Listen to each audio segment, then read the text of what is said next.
Bueno, pues quinta semana de confinamiento, quinta semana todos encerrados en casa, viendo pasar los días, viendo pasar las horas. Este es el continuo día de la marmota, como aquella famosa película, pero no hemos dejado de informaros, de contaros, de hablar con protagonistas relacionados directamente con el mundo del golf, y también va siendo hora de que hablemos con alguien que también tiene muchas cosas que contarnos de la situación política, económica, social, sanitaria, porque entre otras cosas, además de ser cronista de la Villa de Madrid, es presidente del Grupo Madrid Diario y también del periódico Golf, gran aficionado a los 18 hoyos y hasta las cejas de hablar del coronavirus. Antes voy a saludar, como siempre, a Javi Jiménez, que está con nosotros. Hola, Javi, ¿cómo estás?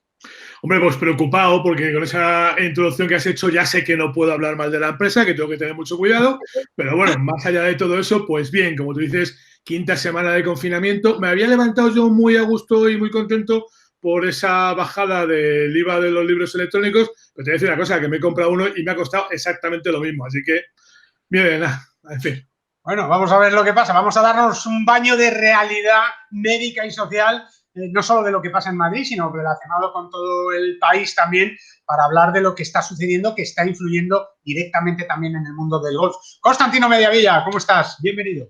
Muy buenas, estoy felizmente confinado. Cambio. ¿Estás bien o no? ¿Estás bien? No, estoy bien. Trabajando, la verdad es que como un auténtico loco, deseando, por lo tanto, que el teletrabajo se convierta en una historia pasada. Es verdad que hemos descubierto que se puede teletrabajar, es verdad que hay muchísima gente que está apostando ya a futuro por el teletrabajo, que habrá un montón de empresas, antes hablabas de economía, de sociedad, de cultura, seguro que podemos hablar de todo ello, y de deporte, pero que hay un montón de empresas que están dispuestas a ver y estudiar cómo se puede combinar al menos el teletrabajo con la conciliación familiar, con la propia empresa y, en fin, el tópico que utilizamos todos es que sabemos que después de esto pues habrá un antes y un después. El problema está en que, como con el virus del COVID, no sabemos cuándo ni cómo va a ser ese después. Fíjate que ahora que te escucho lo de felizmente confinado, esto casi se va a convertir en un estado civil como sigamos adelante con esta historia. Es verdad que no tenemos una fecha puesta, pero me imagino que los mentideros de la villa se empiezan a poner, no sé si día, o día y hora, pero al menos sí algún objetivo. No, objetivos hay, es decir, a mí sí me consta que se trabaja en ese palabra que ya todos nos hemos aprendido y que es el desescalado, y en ese desescalado lo que sí sabemos es que se va a hacer de una manera no multitudinaria, sino que va a ser por fases, ¿no?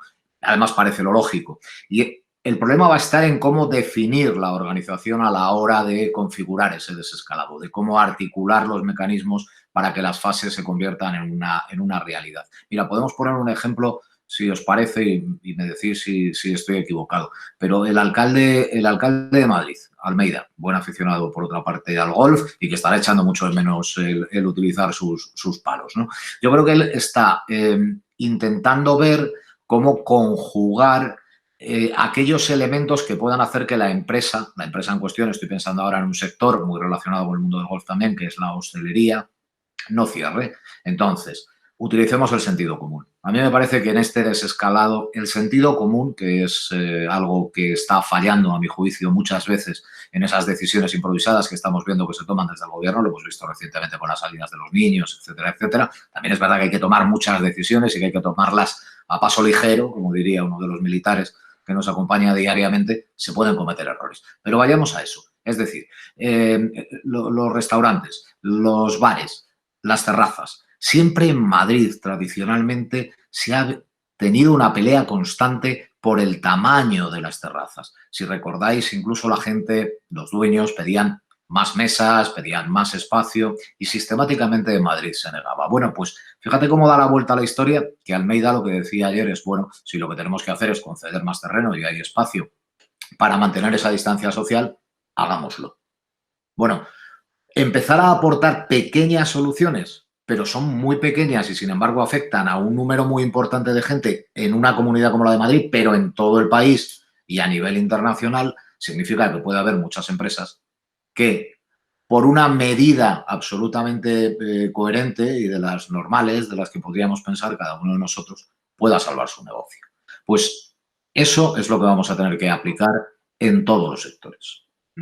Constant, independientemente del color político, si hay un personaje político que haya salido reforzado, por lo menos en esta primera parte de esta crisis, en estas primeras 5 semanas, ha sido el alcalde de Almeida, ¿no? Bueno, sí, la verdad es que para los que no le conocían, pues ha sido como una especie de descubrimiento, es decir, alguien que sale a la calle, se remanga y hace cosas por sus vecinos, por sus ciudadanos, ¿no? No perdamos de todas formas el horizonte de saber que es un alcalde de una ciudad como Madrid, evidentemente una ciudad gigantesca, de las que están en el punto de mira a nivel internacional y especialmente en Europa, pero sus competencias también son más limitadas que las que puede tener una presidencia de una comunidad autónoma o la que puede tener una presidencia de un gobierno de la nación. Dicho esto, Almeida se ha convertido en el adalid del sentido común.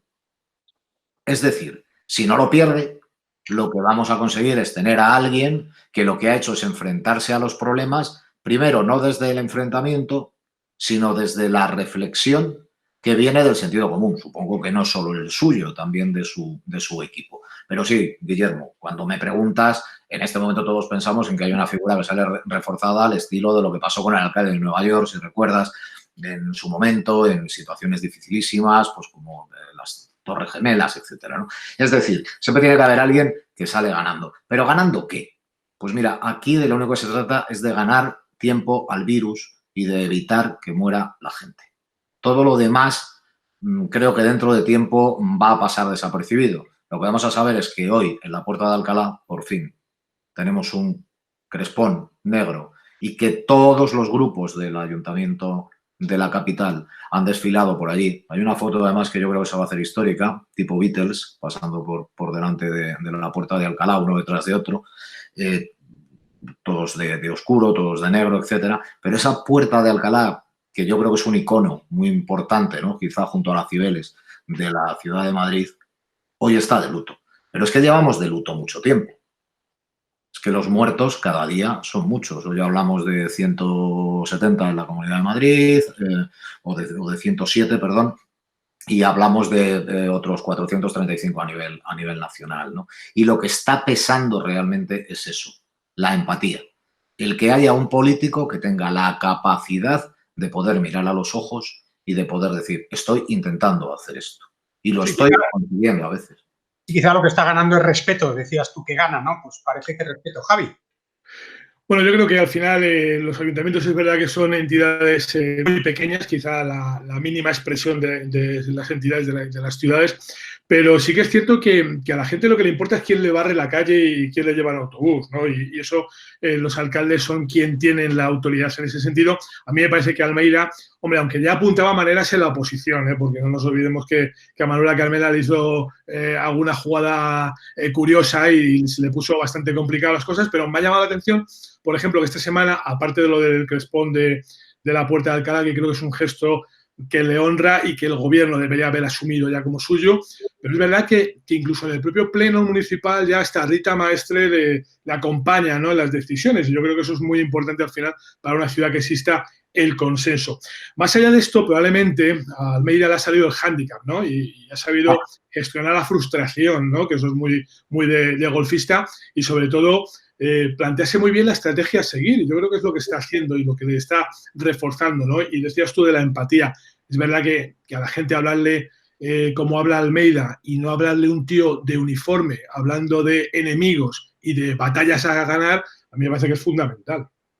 Sí, es un trabajo difícil, ¿no?, el del político, no me cabe duda, pero seguro que todos hemos leído recientemente unas declaraciones del vicepresidente de Google, por ejemplo, en el que alababa la información local, ¿no? Decía que más que nunca las noticias locales, a propósito de lo que estaba comentando Javi, de los municipios pequeños, porque claro, estamos hablando del Ayuntamiento de Madrid, que es un municipio gigantesco, ¿no?, que es la bomba. Pero hay municipios muy pequeños donde esas figuras del alcalde también están pasando por encima del color político. Es decir, están consiguiendo esa unidad, pensar en el ciudadano unidos y en el primer objetivo, que es derrotar al virus. Una vez que el virus esté controlado, que consigamos saber que se puede empezar a salir a la calle, que no es lo mismo Escalona del Alberche o no es lo mismo Morata de Tajuña que Collado Villalba o que Pozuelo de Alarcón, ¿no? Y desde luego que no es lo mismo que una ciudad como la ciudad de Madrid o un Móstoles, absolutamente Leganés, ciudades, en fin, repletas de gente, ¿no? Es muy importante, decías, le ha salido el hándicap, esforzarse. Pero, insisto, si en esta entrevista que estamos manteniendo, en esta charla, lo que prima es el sentido común, yo creo que aquel político que tenga la capacidad de pedir perdón y además de tener sentido común es el que más nos va a calar a los ciudadanos. Costa, en Madrid es una ciudad donde el deporte ha sido siempre protagonista, ¿no? Y además del deporte popular también, pues todas las disciplinas deportivas. Hemos sido candidatos a unos Juegos Olímpicos varias veces, a albergar la Ryder Cup varias veces, en fin, todo lo que se puede organizar en una gran ciudad o se ha organizado ya o se ha intentado organizar, ¿no? Y ver a muchos millones de habitantes encerrados en sus casas sin poder hacer deporte, no sé hasta cuándo puede aguantar la gente, y ahora hablaremos de golf también, encerrada en su casa, más grande o más pequeña, sin jardín o con jardín, sin piscina o con piscina, sin hacer nada, Costan. Eso es una tensión que se está notando ya en el ambiente y que realmente la gente no puede más. Lo de los niños parece una consecuencia también de esta situación, pero claro, luego llegan y nos dicen que a los niños donde los podemos sacar son a los hospitales, a los supermercados y a las farmacias, ¿no? Y no podemos pasear con ellos media hora por una calle vacía. Sí, recomiendo el monólogo del gran Sinacio, ¿no? De ayer a propósito de esto. Bueno, esto ha sido una metedura de pata del 9 y ahora mismo el vicepresidente Pablo Iglesias pues acaba de volver a reiterar que pedía perdón. Claro, lo que pasa es que cuando uno sale una hora, ¿a qué sale? A correr, porque ahora todos nos hemos vuelto running, por ejemplo, o runners, ¿no? Ya todos tenemos la capacidad de hacer, pues no sé, pues 18 kilómetros en una hora. Y oiga, así es imposible, mire, por mucho que quiera correr, no lo va usted a conseguir, ¿no? Pero es verdad que el confinamiento, y ahí los psicólogos están jugando un papel muy importante, producen situaciones sintomáticas y además clínicas, ¿no? Y esto está absolutamente demostrado. Y no son solo las de ahora, son las que vienen a posteriori. Para muchas personas que efectivamente están en un espacio muy reducido, que no tienen la capacidad ni siquiera de poder dar un pequeño paseo, siquiera sean 30 vueltas al salón y a no sé qué, entre otras cosas, pues te acabas mareando. Yo no sé si es vuestra experiencia, pero es que al final te acabas mareando, aunque quieras concluir. Y segundo, es que ahora salir a hacer deporte no es recomendable. Y yo digo, no será recomendable el de equipo. Pero si tú sales a caminar y a dar un paseo por tu manzana y vas con tu mascarilla, con tus guantes, en fin, que seguramente no son necesarios porque ni te vas a cruzar con nadie, ni vas a dar la mano a nadie, ni un abrazo, ni un beso, pero vas a dar una vuelta. Pero esta pregunta que todos nos haríamos desde el sentido común dice, ¿cuál es el problema? El problema es que salgamos los tres, que estamos ahora mismo aquí, ¿no? Y que los tres incitemos a salir otros tres y otros tres y otros tres. Y entonces ya hablamos de la masificación. Y esa es la que no está permitida. Ejemplo, el fútbol.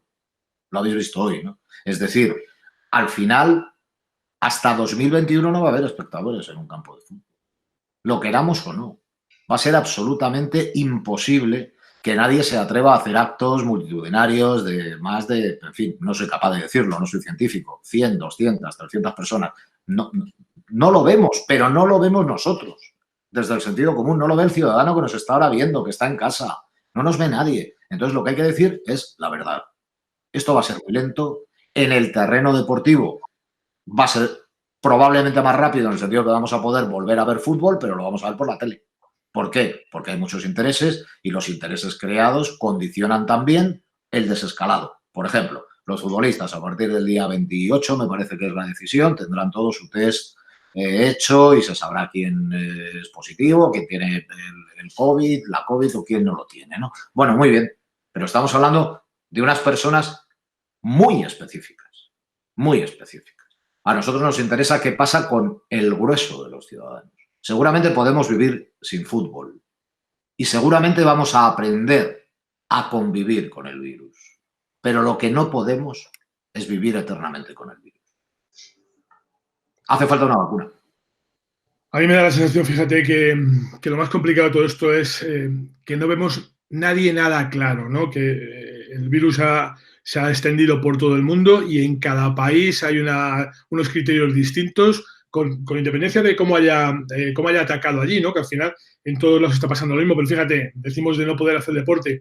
En París a las 7 de la tarde salen a correr y Sí. claro, yo no voy al supermercado, pero tengo a un tío que me está echando el aliento en la nuca porque me quiere adelantar. O sea, son cosas que no tienen criterio ninguno y que nos tienen un poco desconcertados. Yo quería cambiar un poquito de este tema de cómo estamos ahora, porque, claro, tú ves la Puerta del Sol vacía, la Gran Vía sin gente, es descorazonador absolutamente. A los cronistas os va a tocar contar esto, os va a tocar dejarlo para que las generaciones venideras bueno, sepan qué ha ocurrido aquí durante este tiempo. ¿Cómo es ese Madrid que va a dejar el coronavirus, Costa? Bueno, va a dejar un Madrid paisajísticamente, a diferencia de lo que diría un cronista. Ayer teníamos oportunidad de reunirnos 4 en un programa de radio y hablábamos con Ángel del Río, por ejemplo, de lo que era el origen de la peste negra, ya por el 1300 y pico, de la mal llamada gripe española, a principios del siglo pasado,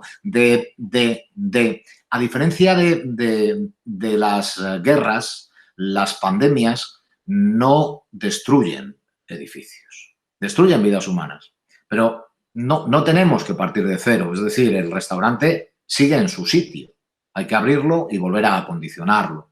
Las oficinas de empleo siguen en su sitio, hay que abrirlas y volver a adaptarlas. Los campos de golf siguen en su sitio, pero alguien los tiene que mantener para que cuando llegue el momento de que alguien vaya a jugar tenga la posibilidad de poder jugar con una relativa normalidad. Bueno, con la normalidad que se podrá hacer siempre y cuando se haya mantenido debidamente. El Madrid a futuro que nos vamos a encontrar, pues va a ser, desde mi punto de vista, el Madrid de siempre con una losa enorme que se traduce en el número de víctimas que nos ha dejado una pandemia que ninguno, ni siquiera los que tienen bola de cristal, habrían sido capaces de adivinar. Luego, si entramos en la parte filosófica, es decir, vamos a salir mejores, todos vamos a ser mucho más buenos, vamos a tener la posibilidad de conciliar mejor en el trabajo, eso va a depender, como siempre, a mi juicio, de cada una de las personas. Pero este Madrid, mi Madrid, vuestro Madrid, necesita reactivarse. Y esa reactivación, siento no poder contestarte más claramente a la pregunta, Javi, esa reactivación nos va a dibujar y a diseñar ese nuevo Madrid en el que vamos a vivir nosotros y sobre todo nuestros hijos. Bueno, pues un Madrid que podemos leer y seguir en el periodigolf.com, por supuesto, a través de Madrid Diario y por supuesto con las noticias. Es verdad. Con las noticias de Madrid Diario, cierto. Señor, sí, os lo agradecemos mucho. No, hay que contar toda la actualidad desde todos los puntos de vista. Costan, la última de golf, ¿qué te parece que el Open británico, el Open Championship, uno de los visionarios, justo con Wimbledon, hicieron un seguro de pandemia y han ganado cada uno por no celebrar el torneo más de 100 millones de libras asegurándose? Estos no querían retraso, ¿no? Al año que viene, el no ver ese Open Championship y, por ejemplo, tener que aguantarte, a ti que te gusta tanto, a ver un Máster de Augusta en el mes de noviembre. Ya verás tú. Bueno, ya sabes que me alegra que me haga esta pregunta porque para mí esto que acabas de decir siempre es el British. Este es el de toda la vida, el Open Championship, este que llamáis ahora, en fin, una cosa muy rara, ¿no? Y segundo, pues más sabe el diablo por viejo, ¿no? Podría ser anticiparse a una situación como esta y que te lo acepte una compañía de seguros, yo creo que es el mejor pad que ha conseguido invocar con mucha diferencia y en mucho tiempo el mundo del golf. Pero bueno, estas cosas la verdad es que son así. Luego siempre son excepciones que confirman la regla porque el sector del golf es verdad que va a parecer muy tocado. No solo como sector deportivo, sino como todo lo que genera alrededor, ¿no? Que ya habéis hablado durante estos días mucho de ello en el golfiario y habéis comentado muchos temas, pero claro, el sector servicios, la hostelería, el ir a poder pernoctar en una ciudad y hacerte un par de campos en 3 días.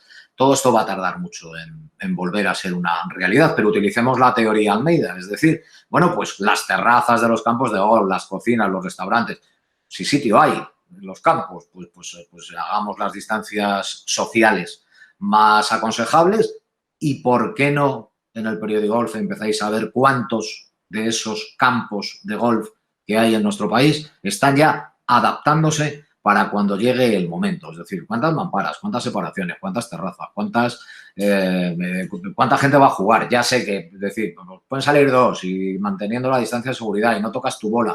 Hablo de la industria, hablo del negocio. Habría que ver cómo se están preparando, que seguro que sí que se están preparando, Guillermo, que eso tú te lo sabes perfectamente. Mira, hemos hablado hoy mismo con Claudia Hernández, que es la presidenta de la Asociación de Campos de Golf de España, que nos ha contado que los campos están como locos ya, dando cada uno sus aportaciones de cómo tendrían que colocar esas situaciones, y la propia presidenta de la asociación les ha tenido que decir, calma, esto no lo tenemos que hacer nosotros, nos van a decir cómo lo tenemos que hacer. Al final no va a ser ningún bar, ningún restaurante de la ciudad de Madrid el que diga cómo tiene que poner esa terraza, sino que alguien, y esperemos que lo haga bien, les diga cómo tienen que colocarla, porque si cada uno vamos a lo nuestro, mal asunto, ¿no, Costan? Pues sí, así será, pero mira, a mí me alegra, no sabía que habías hablado con ella, no me perderé la entrevista desde luego, porque seguro que es muy interesante. Y responde un poco a lo que comentábamos antes con Javi también, ¿no? Ese futuro, ¿cómo se hace? Pues hombre, desde luego, a mí me parece bien que estén saturados de propuestas y de iniciativas, porque una vez que se tome la primera, que será la que se publicará en el Boletín Oficial del Estado y que ponga, por lo tanto, los niveles para todos iguales, después es verdad que cada uno de nosotros, cada uno de los campos, podrá adecuarse a la propia idiosincrasia de cada uno de ellos. ¿Dónde vamos a empezar? Por Andalucía, aunque parece que hay más posibilidades. Incluso hay alguna zona en la que no hay ni un solo caso de coronavirus y que tiene un campo de golf. ¿Pero qué haces? ¿Vas a jugar y lo contaminas? ¿O generas que vaya a jugar alguien de Madrid? ¿O generas que...? Ese recelo es el que hay que combatir. Y ese sí es verdad que se va a combatir con las directrices que marque el Estado. Pero a partir de ese momento, desde luego, a mí que estén todos los campos aportando soluciones, propuestas y que tengan la capacidad de poder funcionar en breve, pues mi aplauso de hoy sería sin duda para ellos. Javi, la última. Bueno, la última es un comentario más que una pregunta, porque es verdad, decía Costa, que estamos poniendo noticias de Madrid Diario en el periódico Golf, como no podía ser de otra forma, contando qué está pasando con esta crisis del coronavirus. Te voy a decir, Costa, que las noticias las consensuamos, prácticamente Guille y yo vemos cuáles ponemos y cuáles no, pero hay una de la que no ha dicho ni pío el tío, que es la de la apertura de las cocinas del Wanda Metropolitano. Cuando se pone merengón es insufrible. No, es que hay noticias que a mí me consta que se las salta directamente a algún individuo y en concreto uno que sonríe siempre mucho. Pero claro, es que esas cocinas van a servir para abastecer a mucha gente que realmente lo necesita. Así que igual que en la política, Guillermo, en el mundo del fútbol, ahora mismo tampoco puede haber colores. Hasta que salgan al campo. Ahí ya, cada uno con el suyo. Pregunta Broncano en su programa siempre, en La Resistencia, que cuántas veces has hecho sexo este mes y cuánto dinero tienes. Nosotros preguntamos que si te has vuelto cocinillas estos días y cómo va la báscula, Costa. Pues mira, la báscula se ha roto ya y cocinillas no lo he sido nunca. Solo tuve una oportunidad, tomé la alternativa con unas torrijas magníficas en Semana Santa, que Guille además dio buena cuenta de fotográficamente, quiero decir, del testimonio gráfico, y ya está. Y esto es todo lo que culinariamente he dado de sí a nivel cocina. Ahora bien, a nivel degustación, esto nos da para un programa entero. Es un catador especializado en cualquier punto gastronómico de la Comunidad de Madrid y de toda España. En eso, Costan podría ser cronista de España, gastronómico, y no le gusta comer, de verdad. He aprendido a no decir que no a nada. O bueno, esto ya lo había aprendido hace más tiempo. Esto no es producto de la pandemia, esto ya lo tengo dentro de mí. Costan, cuídate mucho, que seguimos leyendo Madrid Diario, como no podía ser de otra manera, para enterarnos de lo que está pasando en Madrid, también en España y, por supuesto, en el mundo entero, porque esto es una situación que engloba a todo el planeta y que tenemos que intentar solucionar de la manera que sea. Nosotros, modestamente, lo contamos desde el punto de vista de los 18 hoyos de la bolita, pero también esa pandemia, ese coronavirus que está afectando y mucho al golf. Así que vamos a ver si todos remamos en la misma dirección y salimos adelante. Costan, un abrazo muy fuerte. Muchas gracias por estar con nosotros y a ver si nos vemos y nos abrazamos, aunque sea a 2 metros de distancia pronto. Sí, pero no me cuelgues, porque tengo que decir algo del Periodigolf, que es que como está dentro del mismo grupo que Madrid Diario, que Diario Crítico, etcétera, etcétera, parece que no puede ser. Miren, estos señores que están escuchando y que no han parado de trabajar nunca en su vida, pero bueno, desde el inicio del confinamiento mucho menos, lo que han hecho es precisamente reinventarse el Periodigolf. Y sin dejar lo que son los orígenes, o lo que fueron los orígenes en su día, lo que están consiguiendo es que los que nos interesamos por el mundo del golf, además encontremos ahí lo esencial de lo que decíamos antes del vicepresidente de Google, si me lo permitís, lo más cercano, ¿no? Lo más próximo también a la Comunidad de Madrid o a otras comunidades autónomas, derivando desde ahí, 1. Y 2, también habéis conseguido multiplicar por 2 la audiencia del Periodigolf y el número de impresiones y el número de páginas servidas, ¿no? Y eso solo obedece a que efectivamente o nos reinventamos o morimos. Y con el Periodigolf, desde luego, el COVID-19 no acaba. Así que a los dos muchísimas gracias. De momento, de momento. Ostras, muchas gracias, un abrazo muy fuerte y a seguir trabajando, que es lo que hacemos todos los días. Javi, muchas gracias a ti también. Nosotros, ya sabéis, con la mejor información aquí, siempre en elperiodigolf.com y también en madriddiario.es. Hasta luego.